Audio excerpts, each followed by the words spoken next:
Okay, Hare Krishna. S, ಇವತ್ತು ಈ ಉಪದೇಶಾಮೃತದಲ್ಲಿ ಒಟ್ಟಿಗೆ 11 ಶ್ಲೋಕ ಉಂಟು. ಪ್ರಭುಪಾದ ಹೇಳ್ತಾರೆ, ಉಪದೇಶಾಮೃತ ನೆಕ್ಟರ್ ಆಫ್ ಇನ್ಸ್ಟ್ರಕ್ಷನ್. ಈ ಇನ್ಸ್ಟ್ರಕ್ಷನ್ ನಾವು ಫಾಲೋ ಮಾಡಿದರೆ ನಾವು ಖಂಡಿತ ಕೃಷ್ಣ ಭಕ್ತಿಯಲ್ಲಿ ಮುಂದೆ ಹೋಗ್ತೇವೆ. ಹಾಗಾಗಿ ಇದು ರೂಪ ಗೋಸ್ವಾಮಿ ಕೊಟ್ಟದ್ದು. ರೂಪ ಗೋಸ್ವಾಮಿ ಚೈತನ್ಯ ಮಹಾಪ್ರಭುದು ಡಿಸೈಪಲ್. ಚೈತನ್ಯ ಮಹಾಪ್ರಭುಗೆ 6 ಶಿಷ್ಯರಿದ್ರು, 6 ಗೋಸ್ವಾಮಿ: ರೂಪ ಗೋಸ್ವಾಮಿ, ಸನಾತನ ಗೋಸ್ವಾಮಿ, ರಘುನಾಥ ದಾಸ್ ಗೋಸ್ವಾಮಿ, ರಘುನಾಥ್ ಭಟ್ಟ ಗೋಸ್ವಾಮಿ, ಗೋಪಾಲ ಭಟ್ಟ ಗೋಸ್ವಾಮಿ, ಜೀವ ಗೋಸ್ವಾಮಿ. ರೂಪ ಗೋಸ್ವಾಮಿ ಮತ್ತು ಸನಾತನ ಗೋಸ್ವಾಮಿ ಅಣ್ಣ ತಮ್ಮ. ಅವರು ನವಾಬ್ ಹುಸೇನ್ ಶಾ ಅವನೆದರಲ್ಲಿ ರೂಪ ಗೋಸ್ವಾಮಿ ಫೈನಾನ್ಸ್ ಮಿನಿಸ್ಟರ್ ಆಗಿದ್ರು, ಮತ್ತೆ ಸನಾತನ ಗೋಸ್ವಾಮಿ ಪ್ರೈಮ್ ಮಿನಿಸ್ಟರ್ ಆಗಿದ್ರು. ಯಾಕೆ ಈ ನವಾಬ್ ಹುಸೇನ್ ಶಾ ಇಟ್ಟಿದ್ದ ಅವರ ಇದರಲ್ಲಿ? ಯಾಕೆಂದ್ರೆ ಅವರು Arabic, Persian, Sanskrit, English, Bengali ಈ 5 ಲ್ಯಾಂಗ್ವೇಜ್ ಇದು ಸ್ಕಾಲರ್ ಆಗಿದ್ರು. ಹಾಗಾಗಿ ಆ ದೊಡ್ಡ ಹುದ್ದೆ ಕೊಟ್ಟ. ಆದರೆ ಚೈತನ್ಯ ಮಹಾಪ್ರಭು ಭೇಟಿಯಾಗುವಾಗ ಅವರು ಅಂದರೆ ಇಮಿಡಿಯೇಟ್ ಬಿಡ್ತಾರೆ. ಯಾಕೆಂದ್ರೆ ಇದೆಲ್ಲ ಕೃಷ್ಣನ ಲೀಲೆ. ಅವರು ಮಾಮೂಲಿ ಜನ ಅಲ್ಲ, ಅವರು ಮಂಜರೀಸ್ ಅಂದರೆ ರಾಧಾರಾಣಿಯೊಟ್ಟಿಗೆ ಅಸಿಸ್ಟ್ ಮಾಡುವ, ರಾಧಾರಾಣಿಯೊಟ್ಟಿಗೆ ತುಂಬ ಗೋಪಿಗೆಯರಿದ್ದಾರೆ, ಅದರಲ್ಲಿ ಒಂದು ಇವರು. ಹಾಗಾಗಿ ಭೇಟಿ ಆಗ್ತಾರೆ. ಮತ್ತೆ ಅವರು ಬಿಟ್ಟು ಚೈತನ್ಯ ಮಹಾಪ್ರಭು ಹೇಳ್ತಾರೆ, ಅಂದರೆ ವಜ್ರನಾಭ 1000 ದೇವಸ್ಥಾನ ಮಾಡಿದ್ದ. ಆದರೆ ಕಾಲಕ್ರಮೇಣದಲ್ಲಿ ಎಂತಾಗ್ತಾರೆ, ಈ ಮುಘಲರು ಅಂದರೆ ಅದರಲ್ಲಿ ಔರಂಗಜೇಬ್ ಎಲ್ಲ ಅದನ್ನು ಧ್ವಂಸ ಮಾಡಿರ್ತಾನೆ. ಮತ್ತೆ ಎಂತಾಗ್ತದೆ ಅಂದರೆ ತುಂಬ ಅಂದರೆ ಅಲ್ಲಿ ಇದ್ದ ದೇವಸ್ಥಾನ ಎಲ್ಲ ಈ ಮೊಹಮ್ಮದ್ ಗಜ್ನಿ ಎಲ್ಲ ಬಂದು ಫುಲ್ ಡೆಮಾಲಿಷ್ ಆಗಿರ್ತಾರೆ. ಹಾಗಾಗಿ ವಾಪಸ್ ನೀವು ಅದನ್ನು ಮಾಡಿ ಅಂತ ಚೈತನ್ಯ ಮಹಾಪ್ರಭು ಅವರಿಗೆ ಆದೇಶ ಕೊಡುವಂಥದ್ದು. ಮತ್ತೆ ಅವರಿಗೆ ಬರೀಲಿಕ್ಕೆ, ಇಬ್ಬರು ಕೂಡ ದೊಡ್ಡ ಸ್ಕಾಲರ್ ಅಲ್ಲ. ಈಗ ನಾವು ಎಂತೆಲ್ಲ ಓದ್ತಾ ಇದ್ದೇವೆ, ಪ್ರಭುಪಾದ ಅವರು ಸಂಸ್ಕೃತದಲ್ಲಿ ಬರೆದದ್ದು, ಪ್ರಭುಪಾದ ಅದನ್ನು ಇಂಗ್ಲಿಷಲ್ಲಿ ಟ್ರಾನ್ಸ್ಲೇಟ್ ಮಾಡಿ ಈಗ ನಾವು ಅದನ್ನು ಓದ್ತಾ ಇದ್ದೇವೆ ಅಷ್ಟೇ. ಹಾಗಾಗಿ ಇದು ಕೂಡ ರೂಪ ಗೋಸ್ವಾಮಿ ಸಂಸ್ಕೃತದಲ್ಲಿ ಬರೆದಿದ್ರು, ಅದನ್ನು ಪ್ರಭುಪಾದ್ ಇಂಗ್ಲಿಷಲ್ಲಿ ಟ್ರಾನ್ಸ್ಲೇಟ್ ಮಾಡಿದ್ರು, ಮತ್ತೆ ಈಗ ನಾವು ಅದನ್ನು ಯೂಸ್ ಮಾಡ್ತೇವೆ. ಹಾಗಾಗಿ ದೊಡ್ಡ ಪಂಡಿತ. ಪ್ರಭುಪಾದ್ ಹೇಳ್ತಾರೆ ರೂಪಾನುದಾಸ್. ಮತ್ತೆ ಪ್ರಭುಪಾದ್ ನೋಡಿ, ಪ್ರಭುಪಾದ್ ರಾಧಾ ದಾಮೋದರ್ ಟೆಂಪಲ್ ಅಲ್ಲಿ ಅವರಿಗೆ ಸನ್ಯಾಸ ಸಿಗ್ದದ್ದು 1955ರಲ್ಲಿ. ಮತ್ತೆ 10 ವರ್ಷ ಅವ್ರ ಕಾಲ ಅಲ್ಲಿದ್ರು. 65ಕ್ಕೆ ಅವರು ಇಲ್ಲಿಗೆ ಹೋದದ್ದು, ಎಲ್ಲಿ ಅಮೆರಿಕಕ್ಕೆ. 70 ವರ್ಷ ಪ್ರಾಯದಲ್ಲಿ 10 ವರ್ಷ ಅಲ್ಲೇ ಇದ್ರು. ಮತ್ತೆ ಅದಕ್ಕಿಂತ ಮುಂಚೆ ಡೆಲ್ಲಿಯಲ್ಲಿ ಇದ್ರು. ತುಂಬ ವರ್ಷ ಸ್ಟ್ರಗಲ್ ಮಾಡಿದ್ದಾರೆ, 43 ವರ್ಷ. ಮತ್ತೆ ಅವರು ರಾಧಾದಾಮೋದರ್ ಟೆಂಪಲ್ ಎಸ್, ನಾನು ಎವ್ರಿ ಇಯರ್ ಹೋಗ್ತೇನೆ. ಈ ಸಲ ಕೊರೋನಾದಿಂದ ಅಕ್ಟೋಬರಲ್ಲಿ ಹೋಗ್ಲಿಕ್ಕೆ ಆಗಿಲ್ಲ, ಎವ್ರಿ ಇಯರ್ ನಾವು ಹೋಗ್ತೇವೆ. ನೆಕ್ಸ್ಟ್ ಇಯರ್ ನೋಡುವ. ಈ ಇಯರ್ ಈ ಕೊರೋನಾ ಸ್ಟಾಪ್ ಆದರೆ ನಾವು ಕರ್ಕೊಂಡು ಹೋಗುವ ನಿಮ್ಮನ್ನು. ನಾನು ಯಾತ್ರೆ ಕೂಡ ಮಾಡ್ತೇನೆ. ಹಾಗಾಗಿ ಅಲ್ಲಿ ರಾಧಾ ದಾಮೋದರ್ ಟೆಂಪಲ್ ಅಲ್ಲಿ ಪ್ರಭುಪಾದಿದು ಈ ರೂಮ್ ಇದು, ಆ ಕಡೆ ಇರುವಂಥದ್ದು ರೂಪ ಗೋಸ್ವಾಮಿ ಸಮಾಧಿ. ಪ್ರಭುಪಾದ್ ಡೈಲಿ ಹೋಗಿ ಅವರ ಚರಣ ಕಮಲದಲ್ಲಿ ಹೋಗಿ ಅಡ್ಡ ಬಿದ್ದು ಅಲ್ಲಿ ಅವರು ಪ್ರೇ ಮಾಡ್ತಿದ್ರು. ನಾನು ಏನು ಅಲ್ಲ, ನನಗೇನು ಗೊತ್ತಿಲ್ಲ ಕೃಷ್ಣ ಪ್ರಜ್ಞೆಯಲ್ಲಿ. ಆ್ಯಕ್ಚುಲಿ ಅವ್ರಿಗೆ ತುಂಬ ಗೊತ್ತುಂಟು. ಅದು ಕೂಡ ನೀನು ನನಗೆ ದಾರಿಯನ್ನು ತೋರಿಸಿ. ಮತ್ತೆ ಕಡೆಗೆ 65ರಲ್ಲಿ ಈ ರೂಪ ಗೋಸ್ವಾಮಿ ಮತ್ತು ಜೀವ ಗೋಸ್ವಾಮಿ ಸಮಾಧಿ ಹತ್ತಿರ ಅವರಿಬ್ಬರು ಬಂದು, ಎಸ್ ನಿನ್ಗೇನು ಹೋಗ್ಬೋದು, ಆ ಇಂಡಿಕೇಶನ್ ನೀಡಿದ ಮೇಲೆ, ಇಂಡಿಕೇಶನ್ ಕೊಟ್ಟ ಮೇಲೆ ಮತ್ತೆ ಪ್ರಭುಪಾದ್ ಅಮೆರಿಕಕ್ಕೆ ಹೋದದ್ದು. ಹಾಗಾಗಿ ಅವರು ಕೊಟ್ಟ ಈ ಉಪದೇಶಾಮೃತದ ಮೊದಲ ಶ್ಲೋಕ: ವಾಚೋ ವೇಗಂ ಮನಸಾ ಕ್ರೋಧ ವೇಗಂ ಜೀವಾ ವೇಗಂ ಉದರಪಸ್ಥ ವೇಗಂ ಏತಾನ್ ವೇಗಾನ್ ಯೋ ವಿಷಯೇತ ಧೀರ ಸರ್ವಮಪಿ ಮಾಂ ಪೃಥ್ವೀಂ ಶಿಷ್ಯಾತ್. ಅನುವಾದ.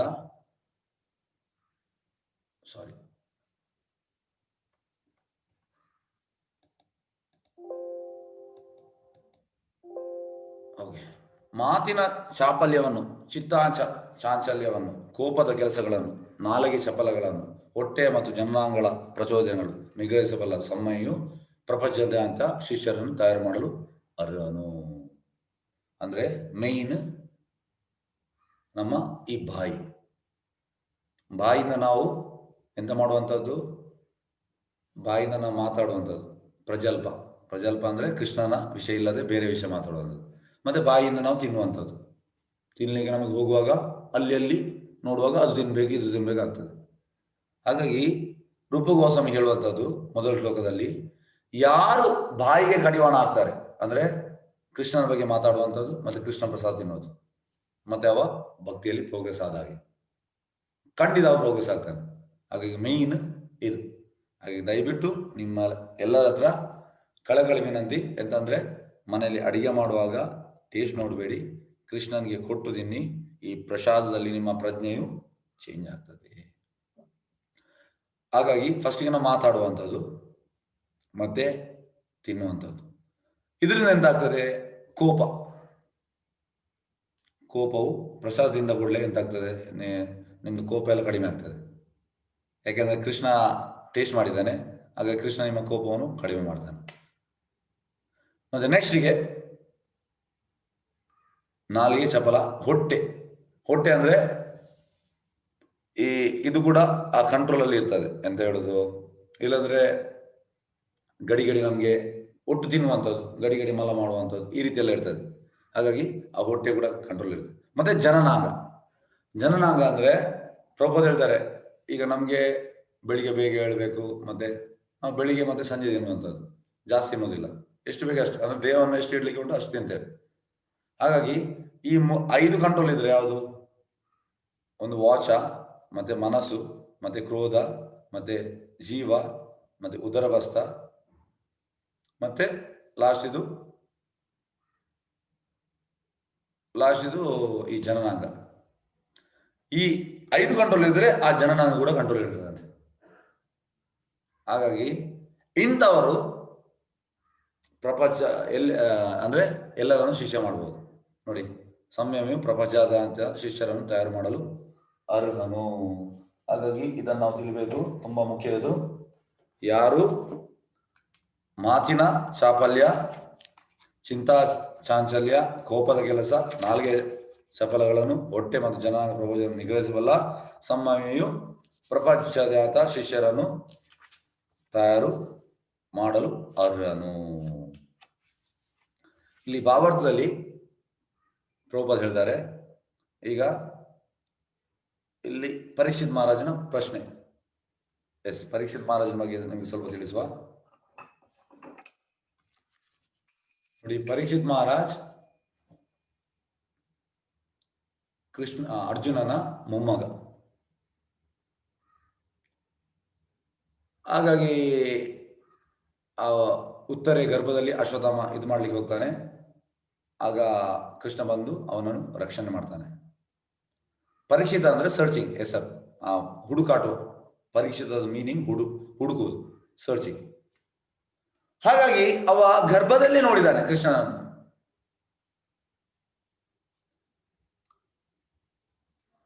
ಮತ್ತೆಂತಾಗ್ತದೆ ಅಂದ್ರೆ, ಪರೀಕ್ಷಿತ ಮಹಾರಾಜ್ ಶುದ್ಧ ಭಕ್ತ, ಆದ್ರೆ ಕೃಷ್ಣನ ಬಗ್ಗೆ ಕೇಳುವಂತ ಅವನಿಗೆ ಉತ್ಸಾಹ ಇತ್ತು. ಉತ್ಸಾಹ ನಿಶ್ಚಯ ತತ್ತತ್ ಕರ್ಮ ಪ್ರವರ್ತನ ಸಂಗತ್ಯಾಗ ಸತ್ವವೃತ್ತಿ ಷಡ್ಭಿರ್ಭಕ್ತಿ ಪ್ರಸಿದ್ಧಿ. ಆ ಒಂದು ಉತ್ಸಾಹ ಯಾವಾಗ್ಲಿತ್ತು ಅಂದ್ರೆ, ಕೃಷ್ಣ ನೋಡ್ಬೇಕು. ಗರ್ಭದಲ್ಲಿ ನೋಡಿದ್ದಾನೆ, ಮತ್ತೆ ನೋಡ್ಲಿಲ್ಲ. ಮತ್ತೆ ಎಂತ ಆಗ್ತದೆ ಅಂದ್ರೆ, ಅವ ರಾಜಋಷಿ ಆಗಿದ್ದ.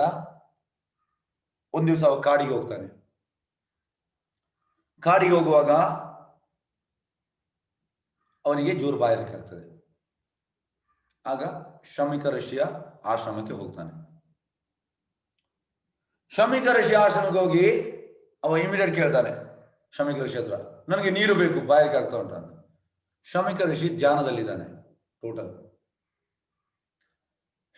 ಶ್ರಮಿಕ ಋಷಿ ಧ್ಯಾನದಲ್ಲಿರುವಾಗ ಅವ ರೆಸ್ಪಾನ್ಸ್ ಮಾಡೋದಿಲ್ಲ, ಯಾಕಂದ್ರೆ ಸಮಾಧಿಯಲ್ಲಿದ್ದಾನೆ. ಖಾಲಿ ಧ್ಯಾನ ಅಲ್ಲ, ಸಮಾಧಿಯಲ್ಲಿದ್ದಾನೆ. ಆಗ ಇವನಿಗೆ ಸಿಟ್ಟು ಬರ್ತದೆ, ಯಾಕಂದ್ರೆ ರಾಜನಿಗೆ ನೀರು ಯಾರು ಕೊಡುದಿಲ್ಲ ಅಂದ್ರೆ ಅವನಿಗೆ ಆ ರೀತಿ ಸಿಟ್ಟು ಬರ್ತದೆ. ಅವ ಸತ್ತ ಹಾವನ್ನು ಅವನ ಕುತ್ತಿಗೆಗೆ ಹಾಕ್ತಾನೆ. ಆದ್ರೆ ಇವ ಟೋಟಲ್ ಅಂದ್ರೆ ಎಕ್ಸ್ಟರ್ನಲ್ ಕಾನ್ಶಿಯಸ್ನೆಸ್ಗೆ ಬರಲಿಲ್ಲ, ಟೋಟಲ್ ಸಮಾಧಿಯಲ್ಲಿದ್ದಾನೆ. ಮತ್ತೆ ಹೊರಗೆ ಬರುವಾಗ ನಾನು ತಪ್ಪು ಮಾಡಿದೆ ಅಂತ ಆಯ್ತು ಅವನಿಗೆ ಆಗ್ತದೆ. ಪ್ರಭುಪಾದ ಹೇಳ್ತಾರೆ, ಇದು ಶುದ್ಧ ಭಕ್ತರ ಲಕ್ಷಣ. ಆದ್ರೆ ಆ ಮೂಮೆಂಟ್, ಹೇಗೆಂದ್ರೆ ಇದು ಕೃಷ್ಣನ ಲೀಲೆ. ಯಾಕೆ ಲೀಲೆ? ಯಾಕೆಂದ್ರೆ ಪರೀಕ್ಷಿತ್ ಮಹಾರಾಜಿಗೆ ಶುಕದೇವ ಗೋಸ್ವಾಮಿ ಭಾಗವತ ಹೇಳುವ ಆ ಪೂರ್ವ ತಯಾರಿ ಇತ್ತು. ಆದ ಕಾರಣ ಈ ರೀತಿ ಆ ಸಿಟ್ಟಲ್ಲಿ ಹಾಗೆ ಹೇಳಿದ, ಮತ್ತೆ ಅದನ್ನು ಹಾಕಿದ. ಒಂದು ವೇಳೆ ಅದು ಹಾಕದಿದ್ರೆ ಅಲ್ಲಿ ಭಾಗವತ ಬರಲಿಕ್ಕೆ ಚಾನ್ಸ್ ಇರಲಿಲ್ಲ. ಹಾಗಾಗಿ ಇದೆಲ್ಲ ಕೃಷ್ಣನ ಪ್ಲಾನ್. ಅವ್ರಿಗೆ ಇಮಿಡಿಯೇಟ್ ಗೊತ್ತಾಯ್ತಂತೆ, ನಾನು ದೊಡ್ಡ ತಪ್ಪು ಮಾಡಿದಂತ. ಮತ್ತೆ ಹೋಗ್ತಾನೆ. ಹೋಗಿ ಶೃಂಗಿ ಬರ್ತಾನೆ. ಶ್ರಮಿಕ ಋಷಿಯ ಮಗ, ಸಣ್ಣ ಬಾಳಕ, ಬ್ರಾಹ್ಮಣ. ಅವ ಬಂದು ನೋಡ್ತಾನೆ. ನೋಡಿ ಇಮಿಡಿಯೇಟ್ ನನ್ನ ತಂದೆಗೆ ಯಾರು ಈ ಸತ್ತ ಹಾವನ್ನು ಹಾಕಿದಾನೆ ಅವ 7 ದಿವಸದಲ್ಲಿ ಹಾವು ಕಚ್ಚಿ ಸಾಯಬೇಕು, ಶಾಪ ಕೊಡ್ತಾನೆ. ಪ್ರಪೋಸ್ ಹೇಳ್ತಾರೆ, ಹಿಂದಿನ ಕಾಲದಲ್ಲಿ ಇಂಥ ಬ್ರಾಹ್ಮಣರಿದ್ರು, ಶಾಪ ಕೊಟ್ಟರೆ ಅದು ಆಗ್ತಿತ್ತು. ಆದ್ರೆ ಈಗ ಬ್ರಾಹ್ಮಣ ಇಲ್ಲ. ಯಾಕೆಂದ್ರೆ ಅವಂತ ತಪಸ್ಸೆ ಇಲ್ಲ, ಅವನಿಗೆ ಆತ್ಮಸಾಕ್ಷಾತ್ ಬಗ್ಗೆ ಗೊತ್ತಿಲ್ಲ. ಹಾಗಾಗಿ ಈ ರೀತಿ ಅವ ಹೇಳಿದ. ಇಮಿಡಿಯೇಟ್ ಶಮಿಕ ಋಷಿ ಎಕ್ಸ್ಟರ್ನಲ್ ಕಾನ್ಶಿಯಸ್ನೆಸ್ ಬರ್ತಾರೆ, ಬಂದು ಇಮಿಡಿಯೇಟ್ ಹೇಳ್ತಾರೆ, ಇದನ್ನು ಹಾವನ್ನು ತೆಗಿತಾರೆ. ಮತ್ತೆ ಹೇಳ್ತಾರೆ, ಮಗನಿಗೆ ಹೇಳ್ತಾರೆ, ಶೃಂಗಿಗೆ, ಶೃಂಗಿ ನೀನು ಯಾಕೆ ಹೀಗೆ ಮಾಡಿದೆ, ಯಾಕೆ ಶಾಪ ಕೊಟ್ಟೆ? ಅದಕ್ಕೆ ಶೃಂಗಿ ಹೇಳ್ತಾನೆ, ನಿಮ್ಮ ಕುತ್ತಿಗೆಗೆ ಅವ ಸತ್ತ ಹಾವನ್ನು ಹಾಕಿದ. ಅವ ಶುದ್ಧ ಭಕ್ತ, ಕೃಷ್ಣನ ಶುದ್ಧ ಭಕ್ತ, ನೀನು ಯಾಕೆ ಹೀಗೆ ಮಾಡಿದೆ ಅವನಿಗೆ? ಹೋಗಿ ಮತ್ತೆ ಯಾರಿಗೆ ಒಂದು ಕಳಿಸ್ತಾನಂತೆ, ರಾಜನಿಗೆ ಇದು ಹೇಳಂತ. ಪ್ರಭುಪಾದ ಹೇಳ್ತಾರೆ, ಪರೀಕ್ಷಿತ್ ಮಹಾರಾಜ್ ಎಷ್ಟು ಶುದ್ಧ ಭಕ್ತ ಅಂದ್ರೆ ಅವ ಇಮಿಡಿಯೇಟ್ ಆ ಕರ್ಸ್ ಅಂದ್ರೆ ಶಾಪವನ್ನು ಕೌಂಟರ್ ಕರ್ಸ್ ಮಾಡಬಹುದಿತ್ತು. ಅಂದ್ರೆ ಇಮಿಡಿಯೇಟ್ ಕೃಷ್ಣನಿಗೆ ಹೇಳಿದ್ರೆ ಕೃಷ್ಣ ಅದನ್ನು ವಾಯ್ಡ್ ಮಾಡ್ತಿದ್ದ. ಆದರೆ ಪರೀಕ್ಷಿತ್ ಮಹಾರಾಜ್ ಹಾಗೆ ಮಾಡಲಿಲ್ಲ. ನೋಡಿ, ಇದು ಶುದ್ಧ ಭಕ್ತ ಲಕ್ಷಣ. ಎಸ್, ಇದು ಕೃಷ್ಣನ ಕೃಪೆ. ಅದು ಕೂಡ ಸಣ್ಣ ಪ್ರಾಯ. ಈಗ ನೋಡಿ, ಒಬ್ಬ ಒಂದು 30-35 ವರ್ಷದವ ಪ್ರಧಾನಮಂತ್ರಿ ಆಗಿದ್ರೆ ಅವನಿಗೆ ಎಸ್ ನೀನು ಪಟ್ಟ ಇದನ್ನು ಬಿಡು ಅಂತ ಹೇಳಿದ್ರೆ ಅವ ಬಿಡುವುದಿಲ್ಲ, ಯಾಕಂದ್ರೆ ಸಣ್ಣ ಪ್ರಾಯ. ಆದರೆ ಇದಕ್ಕೆ ಹೇಳುವುದು ವೈರಾಗ್ಯ.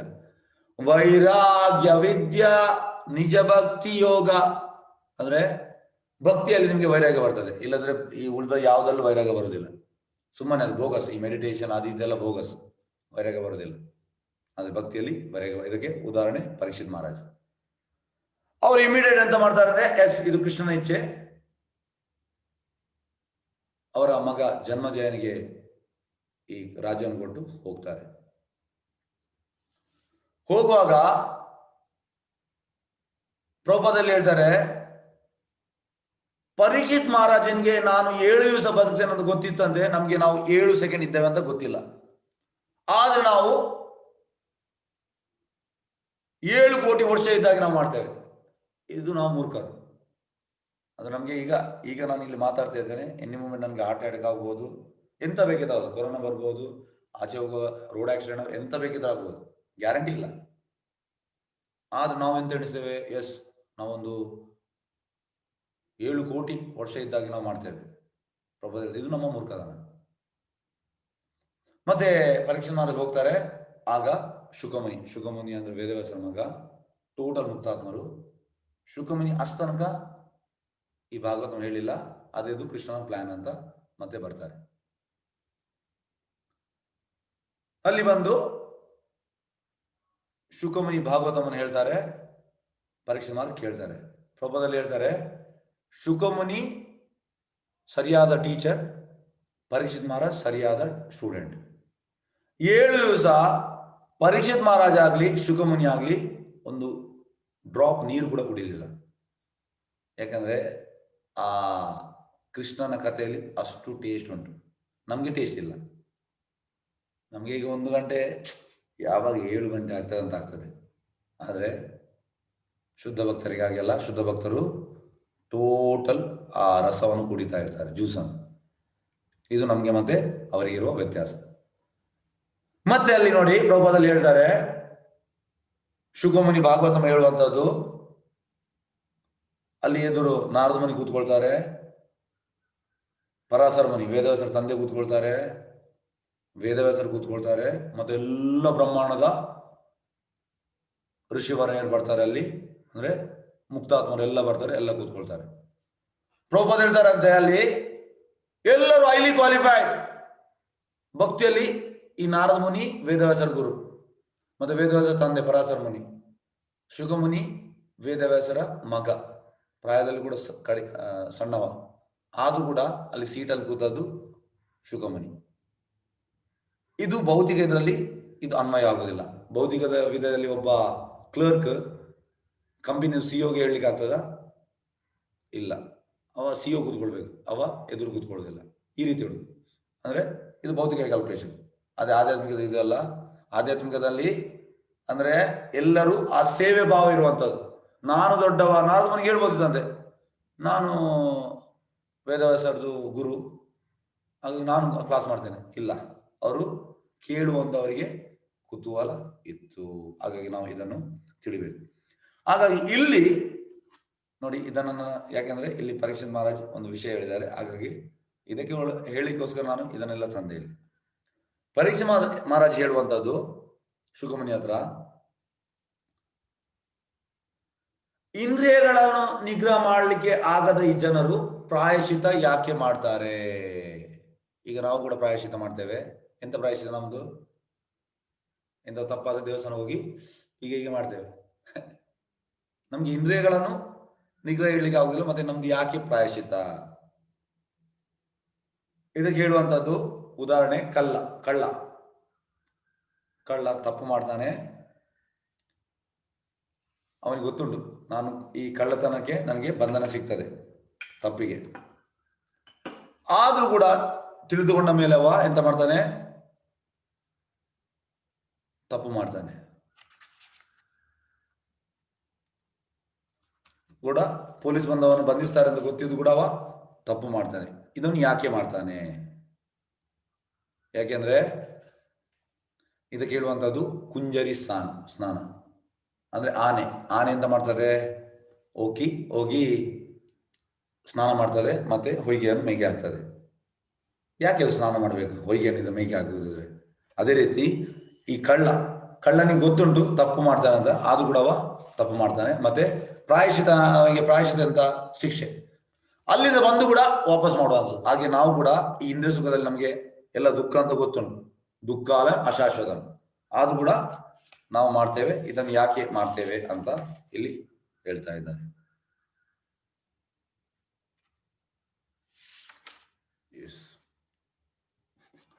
ನೆಕ್ಸ್ಟ್ ಶ್ಲೋಕಕ್ಕೆ ಹೋಗುವ.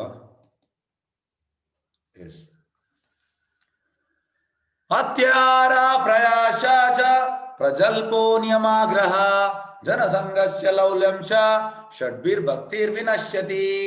ಒಬ್ಬನು ಈ ಕೆಳಗಂಡ 6 ಚಟುವಟಿಕೆಗಳು ಅತಿಯಾಗಿ ಸಿಲುಕುಕೊಂಡರೆ ಅವನ ಭಕ್ತಿ ಸೇವೆಯು ಹಾಳಾಗುತ್ತದೆ.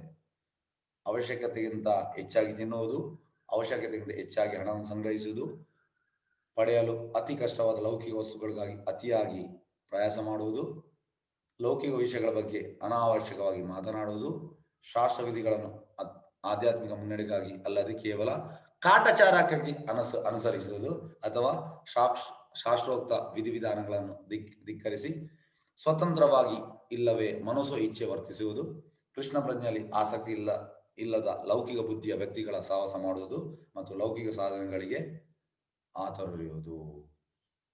ಅಂದ್ರೆ ಇದಂತಂದ್ರೆ ಈ 6 ವಿಷಯ ನಮಗೆ ಯಾವತ್ರ ಉಂಟು, ನಮ್ಮ ಭಕ್ತಿಯಲ್ಲಿ ನಾವು ಮುಂದೆ ಹೋಗುವುದಿಲ್ಲ. ಫಸ್ಟಿಗೆ ಅತಿ ಆಹಾರ. ಇದನ್ನು ನಾವು ಹೇಗೆ ಗೊತ್ತಾಗುವುದು ನೋಡಿ, ಪ್ರಭುಪಾದ 2 ವಿಷಯ ಹೇಳಿದ್ದಾರೆ. ಒಂದು ಶಂಶಸ್ಲಿ ಮತ್ತೆ ಒರಾಶಸ್ಲಿ. ಶಂಶಸ್ಲಿ ಅಂದ್ರೆ ಈಗ ನೀವು ಊಟ ಮಾಡುವಾಗ ಈಗ ಒಂದು ಪ್ಲೇಟಲ್ಲಿ ನೀವು ಊಟ ಹಾಕ್ತೀರಿ, ತಿಂತೀರಿ, ಮತ್ತೆ ಇನ್ನೊಂದು ತಿಂತೀರಿ, ಮತ್ತೆ ಲಾಸ್ಟ್ಗೆ ನಿಮಗೆ ಕುತ್ತಿಗೆ ತನಕ ಬರ್ತದೆ, ಅಂದ್ರೆ ಸಾಕಂತ ಆಗ್ತದೆ. ಅಂದ್ರೆ ನೀವು 2 ಪ್ಲೇಟ್ ಫುಲ್ ತಿಂತೀರಿ.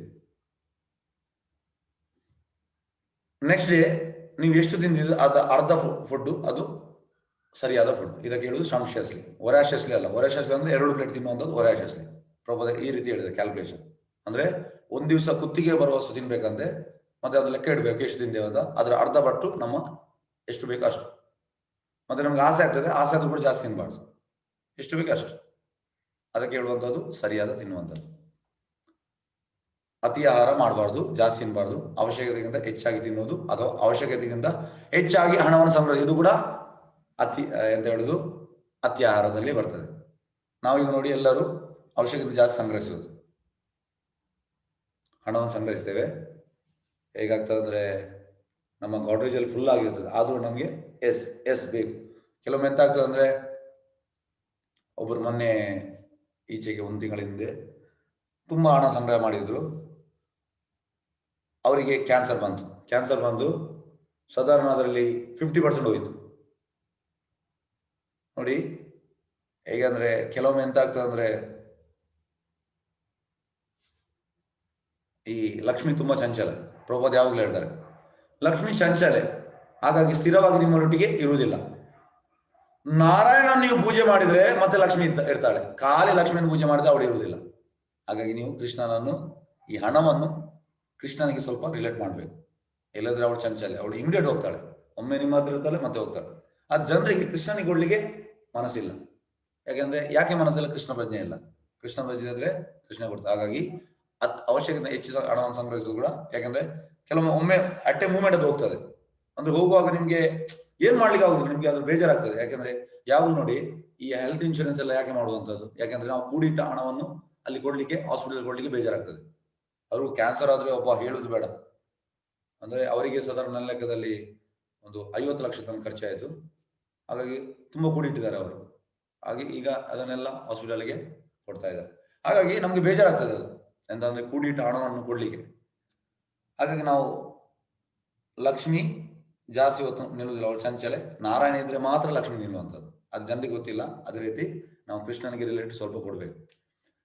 ಸೆಕೆಂಡ್, ಪಡೆಯಲು ಅತಿ ಕಷ್ಟವಾದ ಲೌಕಿಕ ವಸ್ತುಗಳಾಗಿ ಅತಿಯಾಗಿ ಪ್ರಯಾಸ ಮಾಡುವಂಥದ್ದು.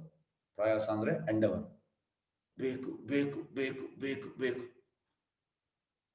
ದುಡಿಯುವುದು ಎಂತಂದ್ರೆ ಕೆಲಸ ಕೆಲಸ ಕೆಲಸ ಕೆಲಸ ಕೆಲಸ, ಇದು ಮುಗಿಲಿಕ್ಕಿಲ್ಲ ನಮ್ದು.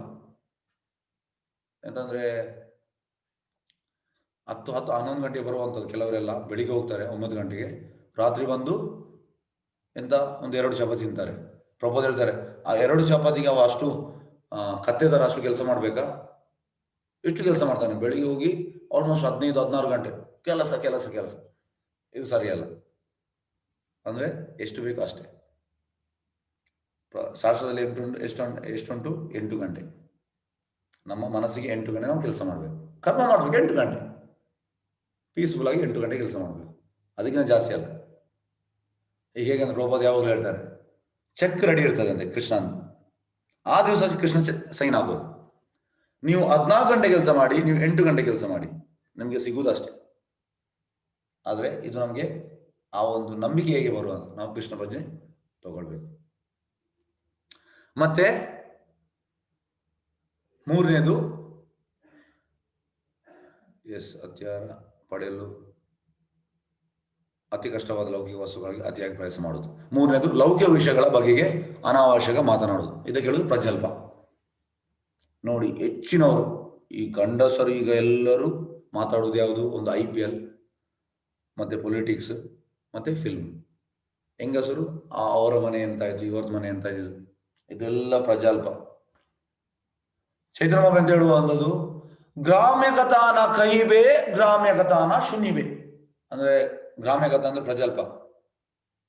ಕೃಷ್ಣ ಕಥಾ ಮತ್ತೆ ಗ್ರಾಮ್ಯ ಕಥಾ ತುಂಬಾ ವ್ಯತ್ಯಾಸ ಉಂಟು. ಗ್ರಾಮ್ಯ ಕಥಾ ಅಂದ್ರೆ ಹೀಗೆ ಮಾತಾಡೋದು ಬೇಡದು, ಅದನ್ನು ನಾವು ಹೇಳ್ಬಾರ್ದಂತೆ, ಕೇಳ್ಬಾರ್ದಂತೆ. ಹಾಗಾಗಿ ನಾವು ಹಾಗೆಲ್ಲ ನಾವು ಇವತ್ತು IPL ಅಲ್ಲಿ ಎಂತ ಆಯ್ತು, ಇವತ್ತು ಆ ಫಿಲ್ಮ್ ಸ್ಟಾರ್ ಎಂತ ಮಾಡಿದ, ಅವಂದು ಅವ ಸಾಯಬಾರ್ದಿತ್ತು, ಅವನಿಗೆ ಆ ಕೋರ್ಟ್ ಎಂತ ಮಾಡಿತ್ತು, ಎಂತ ಡಿಸಿಷನ್ ಬಂತು, ಮತ್ತೆ ಈ ಆ ಪೊಲಿಟಿಷಿಯನ್ ಅಲ್ಲಿ ಎಂತ ಆಯ್ತು, ಅಲ್ಲಿ ಯಾರು ಗೆದ್ರು, ಇದೇ ನಮ್ಗೆ ಇರುವಂಥದ್ದು. ಹಾಗಾಗಿ ಇದಕ್ಕೆ ಹೇಳುವಂಥದ್ದು ಎಂತ? ಇದು ಪ್ರಜಲ್ಪ, ಕೃಷ್ಣ ಕಥೆ ಅಲ್ಲ, ಪ್ರಜಲ್ಪ. ಇದರಲ್ಲಿ ನಾವು ದೂರ ಆಗಬೇಕು ಪ್ರಜಲ್ಪದಿಂದ. ಮತ್ತೆ ಅತ್ಯಾರ ಪ್ರಯಾಸದ ಪ್ರಜಲ್ಪ ನಿಯಮಾಗ್ರಹ. ಶಾಸ್ತ್ರ ನಿಯಮಾಗ್ರಹ ಅಂದ್ರೆ ಶಾಸ್ತ್ರ ವಿಧಿಗಳನ್ನು ಆಧ್ಯಾತ್ಮಿಕ ನಿರ್ಣಯಗಳಿಗೆ ಅಲ್ಲದೆ ಕೇವಲ ಕಾಟಾಚಾರಕ್ಕಾಗಿ ಅನುಸರಿಸುವುದು. ಅಂದ್ರೆ ಇದಕ್ಕೆ ನಾನೊಂದು ಸಣ್ಣ ಒಂದು ನಿಮ್ಗೆ ಎಕ್ಸಾಂಪಲ್ ಕೊಡ್ತೇನೆ. ಇದು ಲಾಸ್ಟ್ ಸೆಪ್ಟೆಂಬರ್ ಅಲ್ಲಿ ನಾನೊಬ್ಬರನ್ನು ಭೇಟಿಯಾದೆ. ಅವರು ನನಗೆ ಹೇಳಿದ್ರು, ಡೈರೆಕ್ಟ್ ಹೇಳಿದ್ರು, ನೀವು ಎಂತ ಅಲ್ಲ, ನೀವು ಕೃಷ್ಣ ಪ್ರಜ್ಞೆಯವರು, ನೀವು ಎಂತ ಎಣಿಸ್ತೀರಿ, ನೀವೇ ಭಕ್ತರ ಅಂತ ಎಣಿಸ್ತೀರಿ. ನಾನು ಹೇಳಿದೆ, ನಾನು ಹಾಗೆ ಎಂತ ಹೇಳಿಲ್ಲ ಸರ್, ನಾನೇ ಭಕ್ತ ಅಂತ. ಅಲ್ಲ ಎಂತಂದ್ರೆ ನಾನು ಕೂಡ ಭಕ್ತ. ಆಯ್ತು ಸರ್, ಓಕೆ. ನಾನು ಹೇಳಿದೆ ಓಕೆ. ಅಲ್ಲ, ನಾನು ನಾನ್ ವೆಜ್ ತಿಂತೇನೆ, ಅದು ಕೂಡ ನಾನು ಭಕ್ತ. ಓಕೆ ಸರ್, ನಾನು ಎಂತ ಹೇಳಿದೆ, ನಾನು ಎಂತ ಹೇಳಿದ, ನೀವು ಭಕ್ತ ಅಲ್ಲ ಅಂತ ಎಂತ ಹೇಳಿದೆ ಅಂತ ಹೇಳಿದೆ.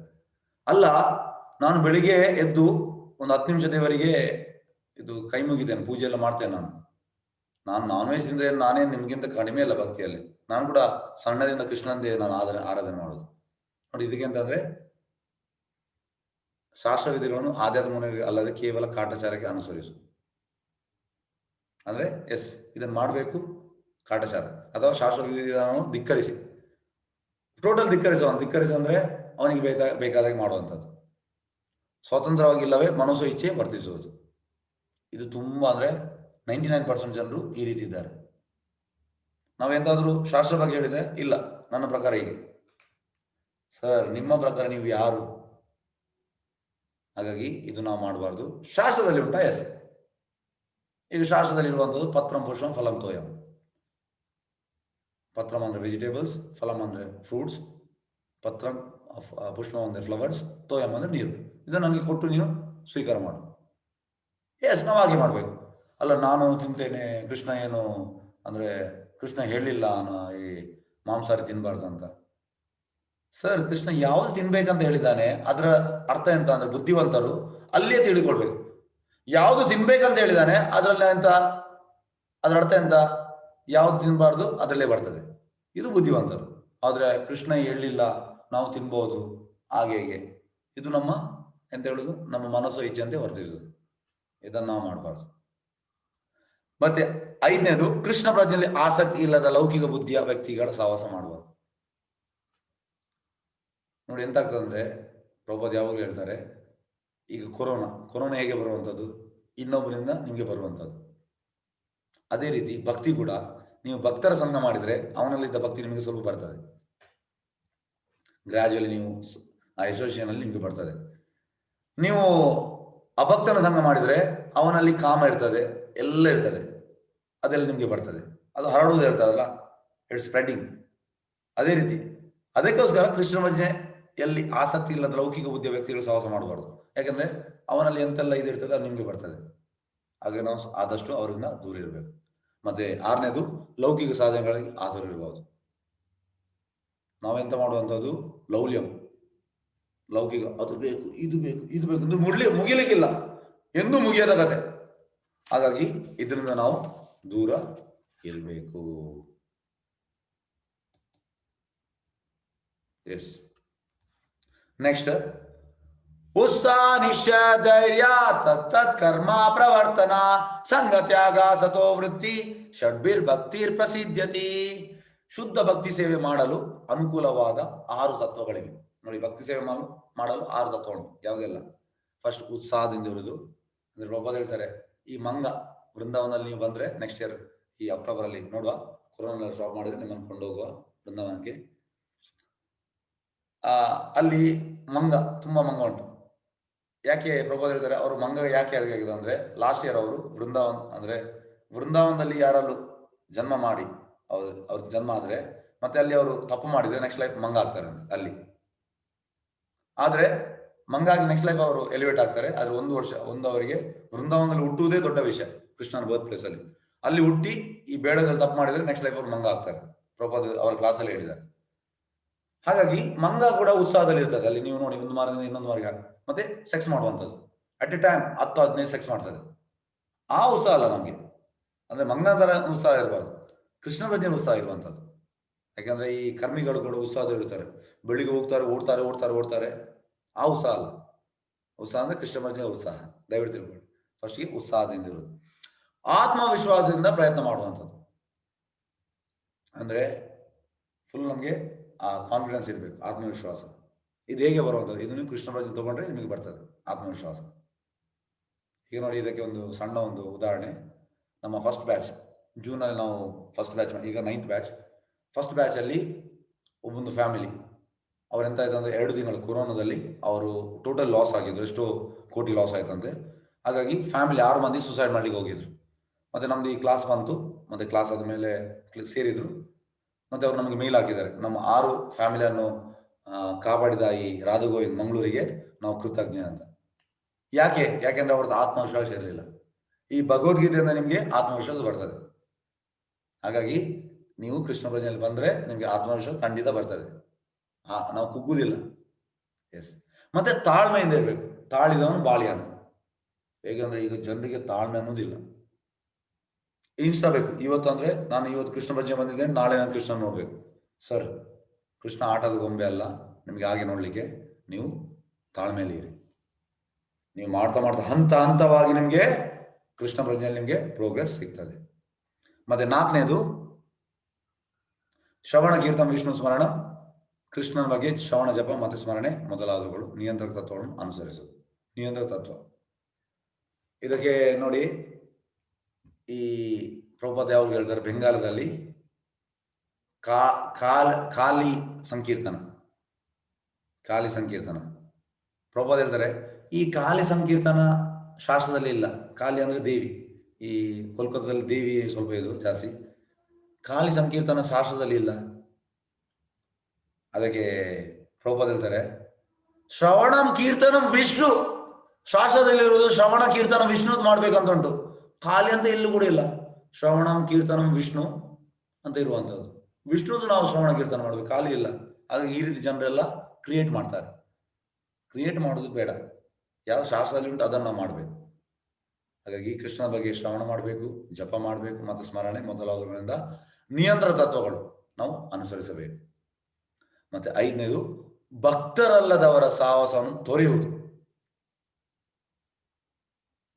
ಅಂದ್ರೆ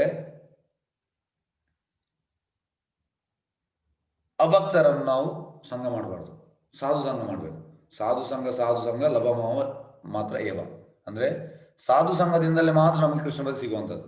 ಅಭಕ್ತರ ಸಂಘ ಮಾಡಿದರೆ ನಿಮಗೆ ಅವಂದೆಂತ ಉಂಟು ಆ ಪ್ರಜ್ಞೆ ಅದು ನಿಮಗೆ ಸಿಗ್ತದೆ. ಹಾಗಾಗಿ ಭಕ್ತರಲ್ಲದವರ ಸಹವಾಸವನ್ನು ತೊರೆಯುವುದು ಮತ್ತು ಇಂದಿನ ಆಚಾರ್ಯ ನಡೆದ ಹಾದಿಯಲ್ಲಿ ನಡೆಯುವುದು. ಆಚಾರ್ಯರು ಅಂದ್ರೆ ಈಗ ವೇದವ್ಯಾಸರ ಆಚಾರ್ಯರು, ಮತ್ತೆ ನಮ್ಮ ಪ್ರಭುಪಾದ ಆಚಾರ್ಯರು, ಈ ರೀತಿ ತುಂಬಾ ಮಂದಿ ಇದ್ದಾರೆ. ನಾರದ ಮುನಿ ಆಚಾರ್ಯ, ಶುಕಮುನಿ ಆಚಾರ್ಯ, ಅವರ ಮಾರ್ಗದಲ್ಲಿ ನಾವು ನಡೆಯುವುದು. ಈ ರೀತಿ ನಾವು ಮಾಡಿದರೆ ನಾವು ಭಕ್ತಿಯಲ್ಲಿ ಸಿದ್ಧಿಯನ್ನು ಪಡೆಯುತ್ತೇವೆ. ಎಸ್. ದದಾತಿ ಪ್ರತಿಗಣಾತಿ ಗುಹ್ಯಮಾಖ್ಯತಿ ಪೃಚ್ಛತಿ ಭುಕ್ತೆ ಭೋಜತೆ ಚೈವ ಷಡ್ವಿಧಂ ಪ್ರೀತಿ ಲಕ್ಷಣಂ.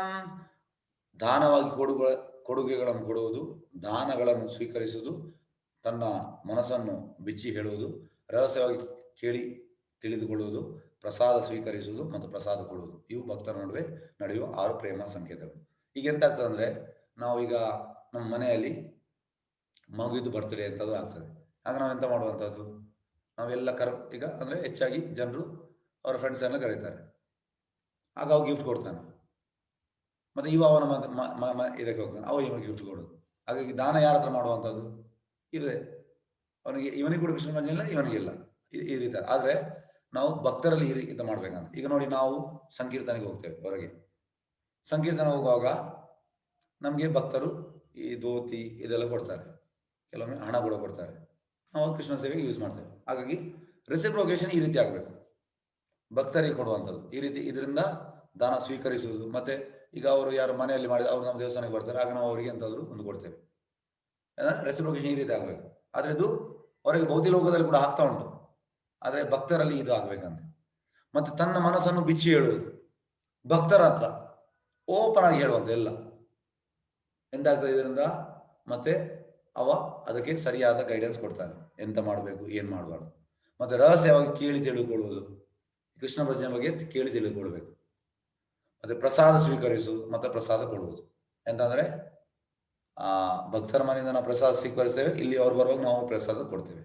ಈ ರೀತಿ ನಾವು, ಇದು ಪ್ರೇಮ ಸಂಕೇತಗಳು. ಇದರಿಂದ ನಮ್ಮ ರಿಲೇಶನ್ಶಿಪ್ ಸ್ಟ್ರಾಂಗ್ ಆಗ್ತದೆ. ಎಸ್.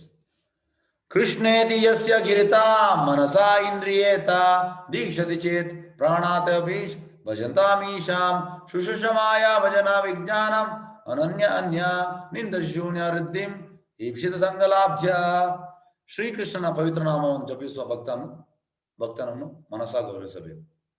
ಆಧ್ಯಾತ್ಮಿಕ ದೀಕ್ಷೆ ಪಡೆದ ವಿಗ್ರಹಾರಾಧನೆ ಮಾಡುವ ಭಕ್ತನಿಗೆ ನಮ್ರ ನಮನಗಳನ್ನು ಸಲ್ಲಿಸಬೇಕು. ಅಚಲ ಭಕ್ತಿ ಸೇವೆಯಲ್ಲಿ ಮುಂದುವರಿದು ಇತರರನ್ನು ನಿಂದಿಸುವ ಸ್ವಭಾವವಿಲ್ಲದ ಶುದ್ಧ ಭಕ್ತರ ಸಹವಾಸ ಮಾಡಿ ಅವರ ಸೇವೆಯನ್ನು ನಿಷ್ಠೆಯಿಂದ ಮಾಡಬೇಕು. ನೋಡಿ, ಫಸ್ಟಿಗೆ ಶ್ರೀಕೃಷ್ಣನ ಪವಿತ್ರ ನಾಮವನ್ನು ಜಪಿಸುವ ಭಕ್ತನನ್ನು ಮನಸ್ಸಾ ಗೌರವಿಸಬೇಕು. ಯಾರು ಜಪ ಮಾಡ್ತಿದ್ದಾನೆ ಕೃಷ್ಣನ, ಅವನ ನಾವು ಗೌರವಿಸಬೇಕು. ಮತ್ತೆ ಆಧ್ಯಾತ್ಮಿಕ ದೀಕ್ಷೆ ಪಡೆದ ವಿಗ್ರಹಾರಾಧನೆ ಮಾಡುವ ಭಕ್ತನಿಗೆ ನಮನಗಳನ್ನು ಸಲ್ಲಿಸಬೇಕು. ಅಂದ್ರೆ ಈಗ ನಮ್ಮಲ್ಲಿ, ಈಗ ನಮಗೆ ಕೂಡ ದೀಕ್ಷೆ ಆಗಿದೆ, ಕೃಷ್ಣ ಭಜನೆ ನಮಗೆ ದೀಕ್ಷೆ ಆಗ್ತದೆ. ನಾವು ಅಂದ್ರೆ ಸೀರಿಯಸ್ ಆಗುವಾಗ ನಮಗೆ ದೀಕ್ಷೆ ಆಗ್ತದೆ. ಹಾಗಾಗಿ ದೀಕ್ಷೆ ಪಡೆದ ಭಕ್ತನಿಗೆ ನಾವು ನಮ್ಮನ್ನು ಸಲ್ಲಿಸಬೇಕು. ಮತ್ತೆ ಅಚಲ ಭಕ್ತಿ ಸೇವೆಯಲ್ಲಿ ಭಕ್ತಿ ಸೇವೆ ನಾವು ಮುಂದುವರಿಬೇಕು. ಇತರರನ್ನು ನಿಂದಿಸುವ ಸ್ವಭಾವ ನೋಡಿ, ಇದು ದೊಡ್ಡ ಡೇಂಜರ್. Fault finding. ಪ್ರಭುಪಾದ ಹೇಳ್ತಾರೆ, ಯಾರು ಫಾಲ್ಟ್ ಫೈಂಡ್ ಅಂದ್ರೆ ಇನ್ನೊಬ್ಬರನ್ನು ತಪ್ಪು ಹುಡುಗುವುದು. ಇದರಿಂದ ನಾವು ಭಕ್ತಿಯಲ್ಲಿ ಪ್ರೋಗ್ರೆಸ್ ಆಗುವುದಿಲ್ಲ. ದಯವಿಟ್ಟು ತಿಳ್ಕೊಳ್ಳಿ. ಇತರರನ್ನು ನಿಂದಿಸುವ ಸ್ವಭಾವವಿಲ್ಲದೆ ಶುದ್ಧ ಭಕ್ತರ ಸಹವಾಸ ಮಾಡಿ. ಯಾವಾಗಲೂ ಶುದ್ಧ ಭಕ್ತಿ, ಪ್ರಭುಪಾದ ಶುದ್ಧ ಭಕ್ತರು, ಅವರ ಸಹವಾಸ ಮಾಡಬೇಕು. ಮತ್ತೆ ನನಗೆ ದೀಕ್ಷೆ ಕೊಟ್ಟ ಈ ಜೋಲಿನ ಜಯಪದಕ ಸ್ವಾಮಿ ಮಹಾರಾಜ್, ಅವರು ಶುದ್ಧ ಭಕ್ತರು, ಅವರನ್ನು ನಾವು ಸಹವಾಸ ಮಾಡಬೇಕು. ಅವರ ಸೇವೆಯನ್ನು ನಿಷ್ಠೆಯಿಂದ ಮಾಡಬೇಕು. ಹಾಗಾಗಿ ಈ ರೀತಿ ಮಾಡಬೇಕು.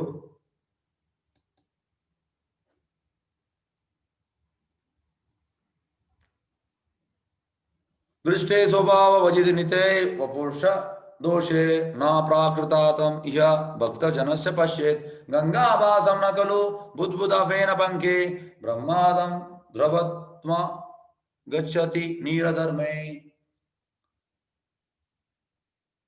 ಕೃಷ್ಣ ಪ್ರಜ್ಞೆ ನೆಲೆಯಲ್ಲಿರುವುದರಿಂದ ಶುದ್ಧ ಭಕ್ತನಾದವನು ತನ್ನನ್ನು ದೇಹದೊಡನೆ ಸಮೀಕರಿಸಿಕೊಳ್ಳುವುದಿಲ್ಲ. ಅಂತ ಭಕ್ತನು ಐಕ ದೃಷ್ಟಿಯಿಂದ ನೋಡಬಾರದು. ನಿಜವಾಗಿ ಹೇಳುವುದಾದರೆ, ಭಕ್ತನಿಗೆ ಕೀಳು ಜನ್ಮದಲ್ಲಿ ಹುಟ್ಟಿದು ಶರೀರವಿದ್ದರೆ, ವಿಕೃತ ದೇಹವಿದ್ದರೆ, ಇಲ್ಲವೇ ರೋಗವು ನಿತ್ರಣವೋ ಉಳ್ಳ ದೇಹವಿದ್ದರೂ ಅಂಥ ವಿಷಯಗಳನ್ನು ಕಡೆಗಣಿಸಬೇಕು. ಸಾಧಾರಣ ದೃಷ್ಟಿಯಿಂದ ಅಂಥ ದೋಷಗಳು ಶುದ್ಧ ಭಕ್ತನ ದೇಹದಲ್ಲಿ ಎದ್ದು ಕಾಣಬಹುದು. ಆದರೆ ಮೇಲ್ನೋಟಕ್ಕೆ ಕಾಣುವ ಅಂಥ ದೋಷಗಳಿದ್ದರೂ ಅವು ಶುದ್ಧ ಭಕ್ತನ ದೇಹವನ್ನು ಕಲುಷಿತಗೊಳಿಸಲಾರವು. ಈ ದೇಹವು ಮಳೆಗಾಲದಲ್ಲಿ ಗುಳ್ಳೆಗಳು, ನೊರೆ, ಕೆಸರುಗಳಿಂದ ತುಂಬಿದ ಗಂಗಾ ಜಲವಿದ್ದಂತೆ ಗಂಗಾ ನದಿಯ ನೀರು ಮಲಿನವಾಗುವುದಿಲ್ಲ. ಗಂಗಾ ಜಲ ಕಲುಷಿತವೋ ಅಲ್ಲವೋ ಎನ್ನುವುದನ್ನು ಪರಿಗಣಿಸದೆ ಗಂಗಾ ನದಿಯಲ್ಲಿ ಮೀಯುತ್ತಾರೆ. ಅಂದ್ರೆ ನಾವೆಂತ ಮಾಡ್ತೇವೆ, ಈ ಗಂಗೆ ನದಿಯಲ್ಲಿ ನಾವು ಸ್ನಾನ ಮಾಡ್ತೇವೆ. ಆಕ್ಚುಲಿ ಗಂಗೆ ತುಂಬ ಪ್ಯೂರ್, ಗೊತ್ತಾದ? ಹಾಗಾಗಿ ಇದನ್ನು ನಾವು ಅದೇ ರೀತಿ ಇಲ್ಲಿ ಹೇಳುವಂಥದ್ದು. ಇನ್ನೊಮ್ಮೆ ನಾನು ಶ್ಲೋಕ ಹೇಳ್ತೇನೆ. ದೃಷ್ಟೇ ಸ್ವಭಾವ ಜನಿತೇರ್ ವಪುಷ ದೋಷೇರ್ ನಾ ಪ್ರಾಕೃತಾತ್ವಂ ಇಹ ಭಕ್ತ ಜನಸ್ಯ ಪಶ್ಯೇತ್ ಗಂಗಾಭಾಷಮನ ಖಲು ಬುದ್ಬುದಾಫೇನ ಪಂಕೇರ್ ಬ್ರಹ್ಮಾದ್ರಾವತಂ ಅಪಗಚ್ಚತಿ ನೀರಧರ್ಮೈ. ಅಂದ್ರೆ ಕೃಷ್ಣ ಪ್ರಜ್ಞೆಯಲ್ಲಿ ನೆಲೆಯಲ್ಲಿರುವುದರಿಂದ ಶುದ್ಧ ಭಕ್ತನಾದವನು ತನ್ನ ದೇಹದೊಡನೆ ಸಮೀಕರಿಸಿಕೊಳ್ಳುವುದಿಲ್ಲ. ಈಗ ಹೆಚ್ಚಿನವರು ಕಲಿಯುಗ ಅಂದ್ರೆ ಎಂತ ಹೇಳುದು, ಎಲ್ಲರೂ ದೇಹದ ಭಾವನೆಯಲ್ಲಿ ಇದ್ದಾರೆ. ಇದಕ್ಕೆ ನಾವು ಉದಾಹರಣೆ ವಸುದೇವ ದತ್ತನಲ್ಲಿ ಮೈಯಲ್ಲಿ ಪೂರ್ತಿ ಗಜ್ಜಿತ್ತು. ಆದ್ರೆ ಚೈತನ್ಯ ಮಹಾಪ್ರಭು ಅಂತ ಹೇಳಿದ್ರು, ನನಗೆ ಎಲ್ಲರ ಪಾಪ ಕೊಡು, ಎಲ್ಲ ಬ್ರಹ್ಮಾಂಡದ ಎಲ್ಲ ಜೀವಿಗಳ ಪಾಪ ಕೊಡು. ಆದ್ರೆ ನಾವೀಗ ಎಂತ ಒಬ್ಬ ಗಜ್ಜಿದ್ದ ಈಗ ಭಕ್ತ ಆಗಿ ಅವನಿಗೆ ಅಂದ್ರೆ ನಾವು ಭಕ್ತಿ ಅವನ ದೇಹದಲ್ಲಿ ನೋಡ್ಲಿಕ್ಕಿಲ್ಲ, ಅವನಿಗೆ ಎಷ್ಟು ಸಾಕ್ಷಾತ್ಕಾರ ಉಂಟು ಅದರಲ್ಲಿ ನೋಡುವಂಥದ್ದು. ಆದ್ರೆ ನಾವು ಭೌತಿಕದಲ್ಲಿ ಆ ರೀತಿ ನೋಡ್ತೇವೆ. ಕೃಷ್ಣ ನೆಲೆಯಿರುವ ಶುದ್ಧ ಭಕ್ತನಾದವನು ತನ್ನ ದೇಹದೊಡನೆ ಸಮೀಕರಿಸುವುದಿಲ್ಲ. ಅಂತ ಭಕ್ತನು ಐಕ ದೃಷ್ಟಿಯಿಂದ ನೋಡಬಾರದು. ನಾವು ಐಕ್ಯದಿಂದ ನೋಡಬಾರದು. ನಿಜವಾಗಿ ಹೇಳುವುದಾದ್ರೆ, ಭಕ್ತನಿಗೆ ಕೀಳು ಜನ್ಮದಲ್ಲಿ ಹುಟ್ಟಿದ ಶರೀರವಿದ್ದರು ನೋಡಿ, ಭಕ್ತ ಈಗ ಅವನ ಜನ್ಮ ಕೀಳು ಜನ್ಮದಲ್ಲಿ ಇದ್ದರು, ವಿಕೃತ ದೇಹವಿದ್ದರು, ಅಂದ್ರೆ ದೇಹದಲ್ಲಿ ಪೂರ್ತಿ ವಿಕೃತ ಇರುವಂಥದ್ದು, ಇಲ್ಲವೇ ರೋಗವು ನಿತ್ರಣವು ಉಳ್ಳ ದೇಹವಿದ್ದರು, ಅಂತ ವಿಷಯಗಳನ್ನು ಕಡೆಗಣಿಸಬೇಕು. ಸಾಧಾರಣ ದೃಷ್ಟಿಯಿಂದ ಅಂತ ದೋಷಗಳು ಶುದ್ಧ ಭಕ್ತನ ದೇಹದಲ್ಲಿ ಎದ್ದು ಕಾಣಬಹುದು. ಯಾಕೆಂದ್ರೆ ಇದೆಲ್ಲ ದೇಹದ ಭಾವನೆ, ಅವನ ಆತ್ಮ ಪ್ಯೂರ್ ಆಗಿರ್ತದೆ. ಆದರೆ ಮೇಲ್ನೋಟಕ್ಕೆ ಕಾಣುವ ಅಂತ ದೋಷಗಳಿದ್ದರೂ ಅವು ಶುದ್ಧ ಭಕ್ತನ ದೇಹವನ್ನು ಕಲುಷಿತಗೊಳಿಸಲಾರವು.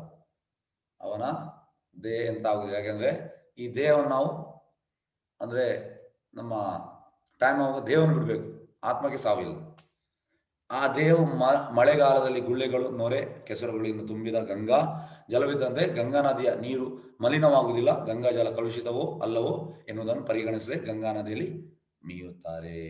ಹೇಗೆ ಗಂಗಾ ನದಿ ಅಂದ್ರೆ ತುಂಬಾ ಕೆಟ್ಟದ್ದು ಗುಳ್ಳೆ ಬಂದರೂ ಕೂಡ ಅದನ್ನು ನಾವು ಸ್ನಾನ ಮಾಡ್ತೇವೆ, ಯಾಕಂದ್ರೆ ಅದು ಪರಿಶುದ್ಧ. ಅದೇ ರೀತಿ ಶುದ್ಧ ಭಕ್ತನ ದೇಹ ಕೂಡ ಪರಿಶುದ್ಧ. ಎಸ್, ನಾವು ಇಲ್ಲಿಗೆ ನಿಲ್ಲಿಸುವ.